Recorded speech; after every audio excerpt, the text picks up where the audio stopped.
روزمرہ کی زندگی میں نا ذرا ایک ایسے خوفناک منظر نامے کا تصور کریں۔ کیسا منظر؟ فرض کریں کہ ہم سب کا ایک ایسا بینک اکاؤنٹ ہے جس میں سے ہر گزرتے سیکنڈ کے ساتھ ہماری جمع شدہ رقم کم ہو رہی ہے۔ یہ تو واقعی ڈراونا ہے۔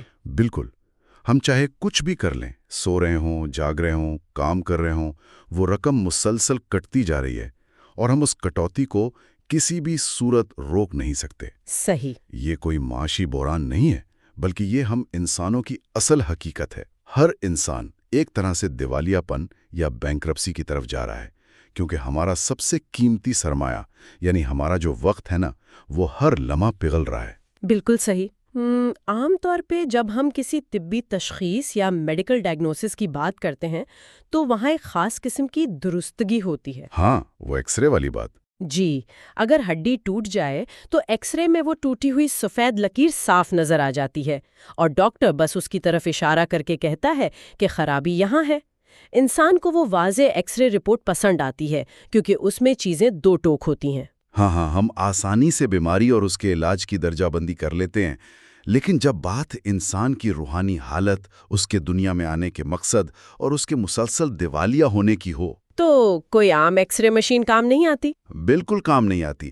ہم ایک ایسے تشخیصی منظرنامے میں داخل ہو جاتے ہیں جو بہت دھندلا ہے، مگر آج کے اس تفصیلی جائزے میں ہم ایک ایسی چیز پر بات کرنے والے ہیں جو اس پوری دھند کو چھانٹ کر رکھ دیتی ہے۔ 100%۔ یہ انسانی روح کا ایک ایسا واضح ایکس رے پیش کرتی ہے جس کی کوئی دوسری مثال نہیں ملتی۔ آج کے اس گہرے مطالعے کا موضوع قرآن مجید کی مختصر ترین صورتوں میں سے ایک سورۃ العصر ہے، جو کہ بہت ہی جامع ہے۔ بالکل، اور ہمارے ذرائع میں آج تاریخی مضامین، لسانی تجزیے اور مختلف مستند تفاسیر شامل ہیں۔ ہم نے اس نشست کو خاص طور پر مبتدیوں یعنی بگنرز کے لیے ایک مکمل سٹڈی گائیڈ کے طور پر ترتیب دیا ہے۔ یہ ایک بہت اچھی اپروچ ہے۔ ہاں، ہمارا مقصد 3 اہم پہلوؤں کا احاطہ کرنا ہے: اس صورت کا تاریخی اور لسانی پس منظر، ایمان اور کامیابی کے وہ 4 بنیادی ستون جو ہمیں اس دیوالیہ پن سے بچا سکتے ہیں، اور روزمرہ کی زندگی میں ایک دوسرے کی حوصلہ افزائی کرنے کے عملی طریقے۔ زبردست۔ اچھا، تو آئیے اس کو تفصیل سے سمجھتے ہیں۔ اور اس مطالعے کی سب سے حیرت انگیز بات یہ ہے کہ یہ سورت صرف 3 آیات پر مشتمل ہونے کے باوجود پوری انسانی زندگی کا ایک مکمل خاکہ پیش کرتی ہے۔ یہ بتاتی ہے کہ اصل بیماری کیا ہے اور اس کا 100% یقینی علاج کیا ہے۔ جی، اس کی گہرائی میں جانے سے پہلے ذرا ہم اس دور کا تصور کریں جب یہ سورت نازل ہوئی۔ 7ویں صدی کا مکہ۔ بالکل، 7ویں صدی عیسوی کا عرب معاشرہ۔ ذرائع بتاتے ہیں کہ اس معاشرے میں وقت کو دیکھنے کا زاویہ بالکل ہی مختلف تھا۔ میں سوچ رہا تھا کہ وہ لوگ وقت کے بارے میں کیا سوچتے تھے۔ یہ تاریخ کا ایک بہت ہی دلچسپ پہلو ہے۔ اسلام سے قبل کے عرب معاشرے میں وقت کے لیے زیادہ تر دہر کا لفظ استعمال کیا جاتا تھا۔ دوہر؟ ہاں، دہر۔ ان کے ہاں کی شاعری اور روزمرہ کی گفتگو کا اگر جائزہ لیا جائے نا تو پتہ چلتا ہے کہ ان کے نزدیک دہر ایک اندھی، بے رحم اور ظالم طاقت کا نام تھا۔ اچھا، یعنی ایک ویلن کی طرح۔ بالکل ایک ویلن۔ وہ سمجھتے تھے کہ یہ وقت ہی ہے جو انسان پر بڑھاپا لاتا ہے، جوانی چھینتا ہے، بیماریاں لاتا ہے اور بالآخر موت کے گھاٹ اتار کر سب کچھ تباہ کر دیتا ہے۔ اوہو، تو وہ وقت کو برا بھلا کہتے تھے۔ جی، ان کی کلاسیکی شاعری میں اکثر اس بات کا رونا رویا جاتا تھا کہ وقت نے ہم سے ہمارے پیارے چھین لیے، یعنی وہ وقت کو اپنا سب سے بڑا دشمن سمجھتے تھے۔ گویا وہ اپنی تمام ناکامیوں، مجبوریوں اور مصیبتوں کا سارا ملبہ وقت پر ڈال دیتے تھے۔ ہاں، بالکل ایسا ہی ہے۔ لیکن پھر یہ صورت نازل ہوتی ہے اور اس کا آغاز ہی ایک بالکل مختلف انداز میں ہوتا ہے، والعصر، یعنی عصر کی قسم یا وقت کی قسم۔ کیا بات ہے! اس ایک لفظ نے تو ان کے پورے عالمی تصور کو ہی الٹ کر رکھ دیا۔ وقت کو ظالم یا دشمن کہنے کے بجائے کائنات کے خالق نے اسے ایک غیر جانبدار گواہ کے طور پر پیش کر دیا۔ جی ہاں، یہ ایک بہت بڑا نظریاتی انقلاب تھا۔ اس ایک لفظ نے وقت کی حیثیت بدل دی۔ اب وقت کوئی اندھی تباہ کن طاقت نہیں رہی، بلکہ یہ وہ بیش قیمت سرمایہ بن گیا جو اللہ نے انسان کو دیا ہے۔ اور اب یہ گواہ ہے۔ بالکل، اور اب یہ وقت اس بات پر گواہ ہے کہ انسان نے اس سرمایہ کے ساتھ کیا سلوک کیا۔ اس صورت کے اثر اور اس کی جو لسانی طاقت ہے، اس حوالے سے ہمارے ذرائع میں ایک انتہائی زبردست تاریخی واقعہ ملتا ہے۔ عمرو بن عاص کا واقعہ؟ جی، یہ واقعہ عمرو بن عاص کا ہے، اس دور کا جب انہوں نے ابھی اسلام قبول نہیں کیا تھا۔ تاریخ بتاتی ہے کہ وہ یمامہ کے علاقے میں مسیلمہ کذاب سے ملنے گئے، جس نے جھوٹی نبوت کا دعویٰ کیا ہوا تھا۔ بالکل۔ ملاقات کے دوران مسلمہ نے عمرو سے پوچھا کہ آج کل مکہ میں تمہارے ساتھی یعنی نبی کریم صلی اللہ علیہ وسلم پر کیا تازہ ترین کلام نازل ہو رہا ہے؟ اور عمرو بن العاص جو خود اس وقت تک مسلمان نہیں تھے بلکہ پرانے دین پر قائم تھے، انہوں نے جواب دیا کہ ایک بہت ہی مختصر لیکن انتہائی جامع سورت نازل ہوئی ہے۔ اور پھر انہوں نے وہ سورت سنا دی؟ جی، انہوں نے مسلمہ کو پوری سورت العصر پڑھ کر سنائی۔ اور یہاں سے کہانی میں ایک عجیب موڑ آتا ہے۔ مسلمہ نے محسوس کیا کہ اسے بھی کوئی ایسی ہی چیز پیش کرنی چاہیے۔ ظاہر ہے، مقابلے کی کوشش۔ ہاں، اس نے کچھ دیر سوچنے کا ڈرامہ کیا اور پھر اس کلام الہی کی نقل میں ایک بیہودہ سی تک بندی کر لی۔ اس نے ایک جملہ سنایا جس میں وبر نامی ایک چھوٹے سے جنگلی جانور کا ذکر تھا۔ وہ جس کے کان بڑے اور سینہ چھوٹا ہوتا ہے؟ ہاں، بالکل وہی۔ اس نے بڑے فخر سے یہ تک بندی سنا کر پوچھا، بتاؤ کیسا لگا؟ تو عمرو نے کیا کہا؟ اس پر عمرو بن العاص کا جو جواب تھا وہ کمال کا تھا۔ انہوں نے مسلمہ کی آنکھوں میں آنکھیں ڈال کر کہا، خدا کی قسم، تم اچھی طرح جانتے ہو کہ میں جانتا ہوں کہ تم جھوٹ بول رہے ہو۔ واہ! یعنی ذرا سوچئے، ایک بت پرست انسان جو ابھی اسلام کا قائل بھی نہیں تھا، وہ بھی سورۃ العصر کی زبان کی پراسرار طاقت اور مسلمہ کی بیہودہ تک بندی کے درمیان زمین آسمان کے فرق کو فوراً پہچان گیا۔ اسے معلوم تھا کہ ایسا کلام جس میں اتنی گہرائی ہو وہ کسی انسان کا گھڑا ہوا نہیں ہو سکتا۔ یہاں جو بات سب سے زیادہ حیران کرن ہے وہ یہ ہے کہ عربی زبان کا جو لفظ عصر ہے، اگر ہم اس کی جڑ یا مادے پر غور کریں تو یہ محض گھڑی کے وقت کو ظاہر نہیں کرتا۔ تو پھر اس کا اصل مطلب کیا ہے؟ اس کا مادہ نچوڑنے یا دبانے یعنی اسکویزنگ سے نکلا ہے، بالکل ویسے ہی جیسے آپ کسی گیلے کپڑے کو زور سے نچوڑتے ہیں یا کسی پھل کو دبا کر اس کا رس نکالتے ہیں۔ تو اس کا مطلب یہ ہے کہ ہم سب کے پاس جو وقت کا سرمایہ ہے وہ برف کی طرح پگھل رہا ہے، نچوڑ رہا ہے۔ جی بالکل، لیکن میرے ذہن میں ایک سوال ابھرتا ہے، ایک طرح کا پش بیک ہے۔ دن کے اتنے سارے حصوں میں سے اللہ نے خاص طور پر دوپہر کے ڈھلنے یا عصر کی ہی قسم کیوں کھائی؟ اچھا سوال ہے۔ میرا مطلب ہے صبح یہ دوپہر کی قسم کیوں نہیں کھائی جب انسان تازہ دم ہوتا ہے؟ دیکھیے، کیونکہ عصر کا وقت دن کے اس حصے کی علامت ہے جب دن اپنے اختتام کی طرف تیزی سے بڑھ رہا ہوتا ہے، سورج غروب ہونے والا ہوتا ہے، شام ہو رہی ہوتی ہے۔ جی، صبح کے وقت تو انسان کو یہ خام خیالی ہوتی ہے کہ اس کے پاس سارا دن پڑا ہے، بہت وقت ہے۔ لیکن جیسے ہی عصر کا وقت آتا ہے نا، تو ایک احساس پیدا ہوتا ہے کہ مہلت ختم ہو رہی ہے اور کام ابھی باقی ہے۔ یعنی ایک ایمرجنسی؟ 100%۔ یہ اس بات کا استعارہ ہے کہ انسان کی زندگی کا وقت تیزی سے اس کے ہاتھوں سے نچوڑتا جا رہا ہے۔ یہ ایک انتہائی ہنگامی حالت کا الارم ہے۔ یہ تو ایک سائرن کی طرح ہے جو مسلسل بج رہا ہے کہ دکان بند ہونے والی ہے، اپنا سودا جلدی سمیٹ لو۔ بالکل صحیح مثال دی آپ نے۔ اور وقت کے اس طرح نچڑنے کا جو نتیجہ نکلتا ہے وہ منطقی طور پر ہمیں سورت کی اگلی آیت کی طرف لے جاتا ہے۔ بے شک۔ اگر وقت اتنی تیزی سے ختم ہو رہا ہے تو پھر انسان کا حتمی انجام کیا ہے؟ اگلی آیت اسی کی تشخیص کرتی ہے، ان الانسان لفی خسرن، بے شک انسان خسارے میں ہے۔ جی۔ ہمارے ذرائع میں اس ایک چھوٹی سی آیت کا جو لسانی تجزیہ پیش کیا گیا ہے نا، وہ واقعی رونگٹے کھڑے کر دینے والا ہے۔ ہاں، عربی گرامر کے روح سے اس آیت میں جس قدر تاکید ہے وہ انسان کو جھنجھوڑنے کے لیے کافی ہے۔ وہ کیسے؟ یہاں 3 مختلف سطحوں پر تاکید یا زور دیا گیا ہے۔ پہلا لفظ ہے انا، جس کا مطلب ہے بے شک یا یقیناً، یعنی اس میں کوئی شک کی گنجائش ہی نہیں۔ ٹھیک ہے۔ پھر لفظ الانسان استعمال ہوا ہے۔ یہاں کسی خاص گروہ، مالدار یا غریب، مرد یا عورت یا کسی خاص قوم کی بات نہیں ہو رہی۔ مطلب پوری انسانیت؟ جی، یہ الف لام استغراق کا ہے، جس کا مطلب ہے کہ روئے زمین کا ہر ایک انسان بلا تفریق اس اصول کی زد میں ہے۔ اور تیسری سب سے خوفناک تاکید ہے لفی۔ مجھے یاد ہے کہ عام عربی میں یہ بھی تو کہا جا سکتا تھا کہ انسان خسارے میں ہے، تو اس لفی کے استعمال میں کیا خاص بات ہے؟ دیکھیں، لفی کا مطلب صرف یہ نہیں کہ انسان کو کوئی نقصان ہو رہا ہے، بلکہ اس کا مطلب ہے کہ انسان خسارے کے مکمل طور پر اندر ڈوبا ہوا ہے۔ ڈوبا ہوا ہے؟ ہاں، جیسے کوئی شخص گہرے سمندر میں غوطہ کھا رہا ہو اور پانی نے اسے چاروں طرف سے گھیرا ہوا ہو۔ خسارے نے انسانیت کو ہر طرف سے اپنی لپیٹ میں لیا ہوا ہے۔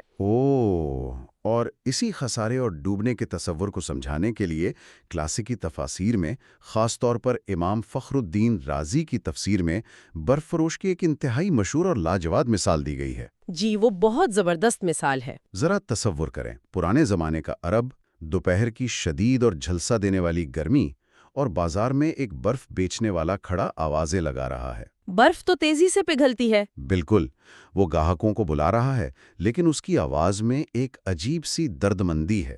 وہ کہہ رہا ہے، اس شخص پر رحم کرو جس کا سرمایہ پگھل رہا ہے۔ اتنا گہرا جملہ ہے۔ اس کے پاس جو برف کی سلنے ہیں وہ تیزی سے پانی بن رہی ہیں۔ وہ برف ہی اس کا اصل سرمایہ ہے، اور وہی اس کا منافع بھی ہے۔ ہاں، اگر وہ دیر کر دے تو؟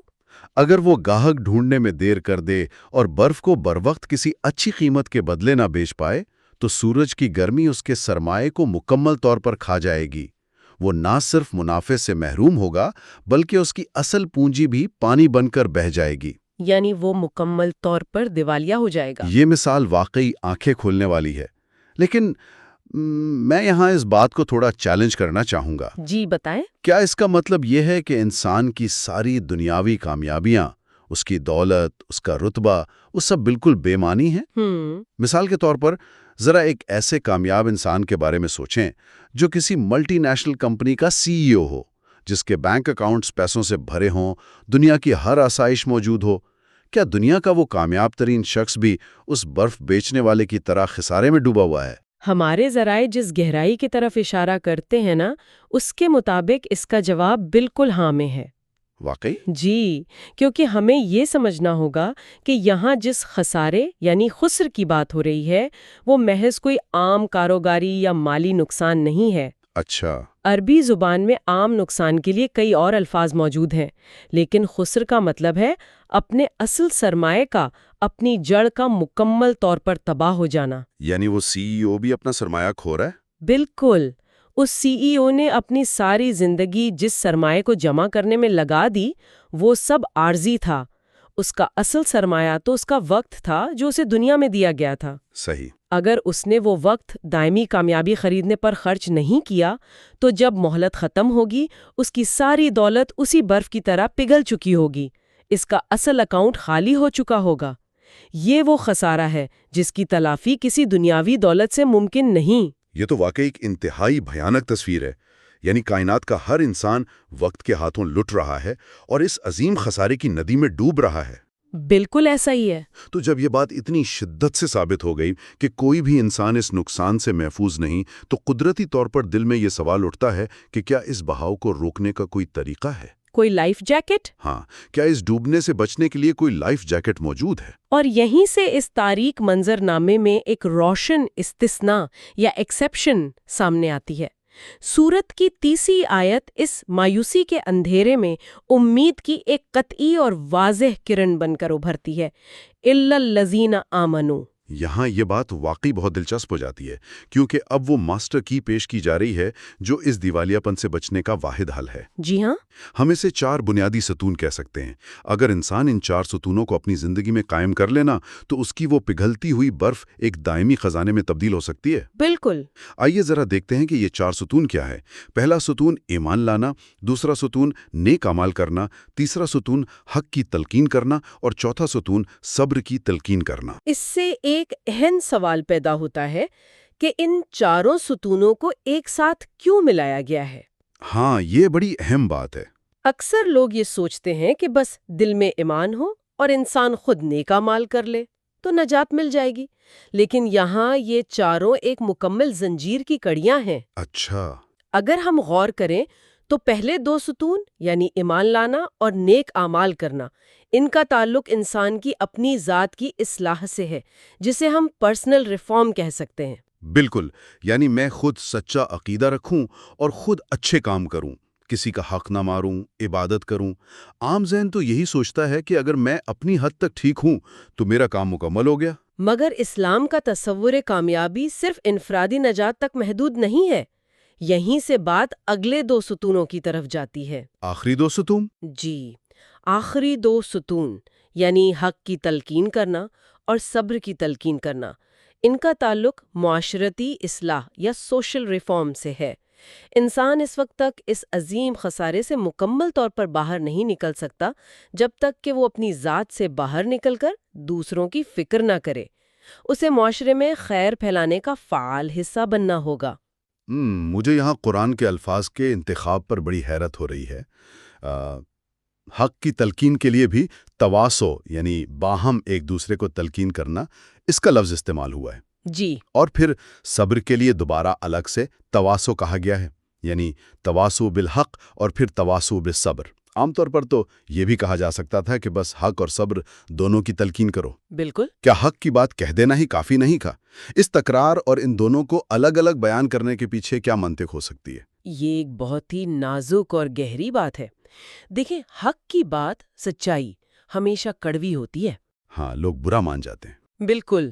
جب بھی کوئی انسان معاشرے میں سچ بولنے کھڑا ہوگا، کسی کو غلط کام سے روکے گا یا کوئی درست اصول نافذ کرنے کی کوشش کرے گا تو اس کا لازمی نتیجہ یہ نکلے گا کہ لوگ اس کی مخالفت کریں گے، اس پر تنقید ہوگی، مشکلات کا پہاڑ ٹوٹے گا۔ صحیح۔ اسی لیے حق کی تلقین کے فوراً بعد بالکل اسی شدت اور وزن کے ساتھ صبر کی تلقین کو لازمی قرار دیا گیا ہے۔ یعنی حق کا راستہ کبھی پھولوں کی سیج نہیں ہو سکتا۔ اگر آپ سچ بولیں گے تو مخالفت ہوگی، اور اس مخالفت کا مقابلہ صرف اور صرف صبر یعنی ثابت قدمی سے ہی کیا جا سکتا ہے۔ بالکل درست۔ یہ دونوں چیزیں ایک دوسرے کے لیے لازم و ملزوم ہیں۔ صبر کے بغیر حق پر قائم رہنا ناممکن ہے، اور حق کے بغیر صبر کا کوئی مقصد نہیں رہتا۔ ان چار ستونوں کی گہری تھیوری کو سمجھنے کے بعد اب سب سے اہم مرحلہ اس بات کا ہے کہ اسے ہم اپنی روزمرہ کی عملی زندگی میں کیسے لاگو کریں۔ Practical application. ہاں، کیونکہ ہم جانتے ہیں کہ کسی بھی علم کا اصل فائدہ تو تبھی ہے نا جب وہ کتابوں سے نکل کر ہمارے روزمرہ کے معاملات میں نظر آئے۔ جی بالکل۔ ہمارے ذرائع میں صحابہ کرام کی زندگی سے ایک انتہائی خوبصورت اور سبق آموز حوالہ ملتا ہے۔ روایت میں آتا ہے کہ نبی کریم صلی اللہ علیہ وسلم کے صحابہ کرام جب بھی آپس میں ملتے تھے تو وہ اس وقت تک ایک دوسرے سے جدا نہیں ہوتے تھے جب تک کہ وہ ایک دوسرے کو سورۃ العصر پڑھ کر نہ سنا لیتے۔ سبحان اللہ! یہ کوئی عام رسمی کارروائی نہیں تھی۔ ہاں، کوئی رسم نہیں تھی۔ یہ محض سلام دعا کر کے رخصت ہونے کا کوئی رواج نہیں تھا۔ یہ دراصل ان کے درمیان ایک بہت ہی طاقتور سماجی معاہدہ، ایک سوشل کانٹریکٹ۔ Social contract. واہ! وہ جب ایک دوسرے کو یہ سورت سناتے تھے نا تو وہ خاموشی سے ایک دوسرے کو یاد دلا رہے ہوتے تھے کہ دیکھو ہمارا وقت پگھل رہا ہے اور ہماری زندگی کا اصل مقصد کیا ہے۔ زبردست! وہ ایک دوسرے سے وعدہ لے رہے ہوتے تھے کہ ہم خسارے سے بچنے کے لیے ایمان، عمل، حق اور صبر کا دامن کبھی نہیں چھوڑیں گے۔ لیکن ذرا سوچئے، اگر ہم آج کے جدید دور کی بات کریں، آج کی زندگی تو بہت مختلف ہے نا؟ ہاں، چیلنجز الگ ہیں۔ فرض کریں ہم اپنے دفتر میں ہیں، کام کا دباؤ ہے، یا پھر ہم دوستوں کے درمیان کسی کیفے میں بیٹھے ہیں۔ ہم اس حق اور صبر کی تلقین کو عملی جامہ کیسے پہنا سکتے ہیں؟ یہ ایک بڑا مسئلہ ہے۔ آج کل کا ماحول تو یہ ہے کہ اگر ہم کسی کو سمجھانے لگیں تو لوگ فوراً اس سے ذاتی تنقید سمجھ لیتے ہیں۔ وہ محسوس کرتے ہیں کہ ان پر ججمنٹ پاس کی جا رہی ہے یا یہ شخص بہت ہی بورنگ اور مبلغ بن گیا ہے۔ بالکل۔ تو ہم روزمرہ کی زندگی میں ایک دوسرے کی حوصلہ افزائی کس طرح کریں کہ وہ برا بھی نہ مانے اور پیغام بھی پہنچ جائے؟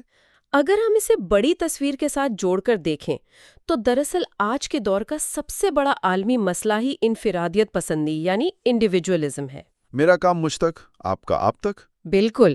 آج کل کا کلچر ہمیں مسلسل یہ سکھاتا ہے کہ بھائی یہ تمہاری زندگی ہے، جو مرضی کرو، میرا اس سے کیا لینا دینا، مجھے بس اپنے کام سے کام رکھنا ہے۔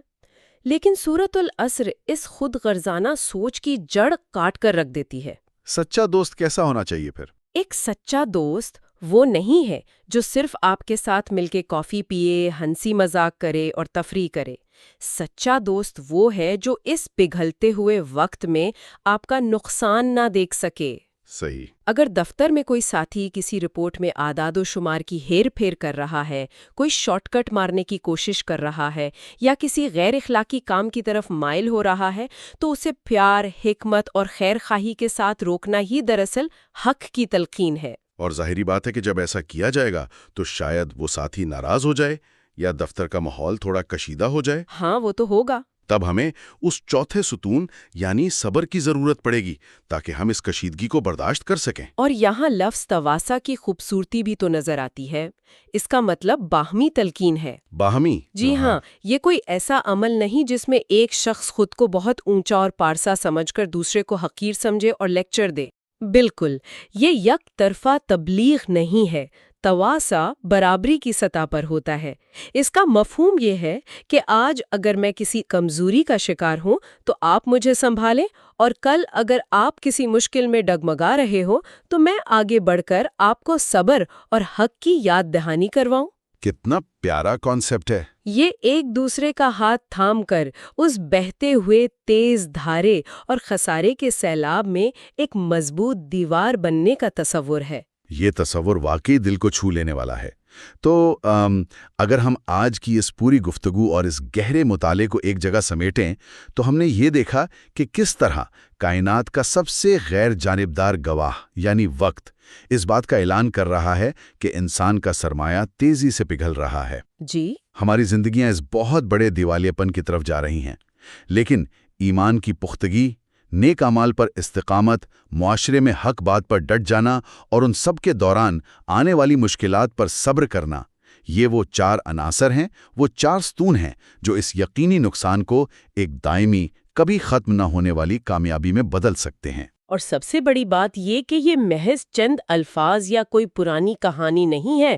اگر ہم گہرائی سے غور کریں تو یہ پوری زندگی کو ریسیٹ کرنے کا ایک 15 سیکنڈ کا طاقتور ترین فارمولا ہے۔ صرف 15 سیکنڈ؟ جی، جب بھی کوئی شخص زندگی کی کسی بھی الجھن کا شکار ہو، اس صورت کو ذہن میں لائے، اسے اپنا راستہ اور مقصد بالکل صاف اور واضح نظر آنے لگے گا۔ تو اس سب کا آخر مطلب کیا ہے؟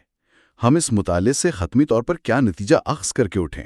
اس ساری گفتگو کا سب سے خوبصورت اور جامع خلاصہ ہمیں امام شافعی کے اس مشہور قول میں ملتا ہے جو انہوں نے صدیوں پہلے ارشاد فرمایا تھا۔ انہوں نے کیا فرمایا تھا؟ انہوں نے کہا تھا کہ اگر اللہ تعالیٰ انسانوں کی ہدایت کے لیے اور کوئی بھی چیز نازل نہ کرتا اور آسمان سے صرف یہی ایک سورت العصر نازل کر دیتا تو یہ اکیلی سورت بھی انسانوں کی مکمل ہدایت اور رہنمائی کے لیے کافی تھی۔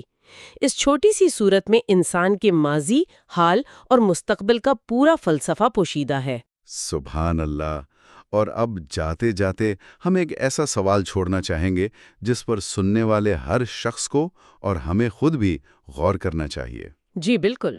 اگر ہماری اپنی نجات کا، ہمارے اس عظیم خسارے سے بچنے کا دار و مدار صرف اور صرف ہمارے اپنے انفرادی اعمال پر نہیں بلکہ دوسروں کو حق اور صبر کی تلقین کرنے پر بھی اتنا ہی منحصر ہے، تو کیا اس کا مطلب یہ نہیں کہ تنہائی میں معاشرے سے مکمل طور پر کٹ کر کسی غار میں بیٹھ کر کوئی بھی انسان اپنی نجات مکمل نہیں کر سکتا؟